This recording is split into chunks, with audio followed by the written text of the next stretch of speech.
Hi guys, this is Akshat and welcome to the first session of String Art. This course will explore the use of strings and nails in making art.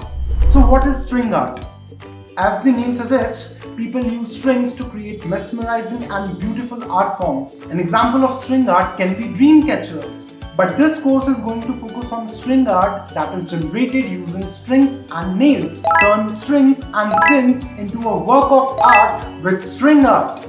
This hobby is very relaxing and it's so satisfying. And the best thing is that it's not just for kids but for adults too. I'll show you guys amazing ideas on how to create beautiful string arts, including animals and pictures to create arty look. You can use the designs I'm showing or just pick one design of your choice, prepare it with nails, string it up with strings and display the art.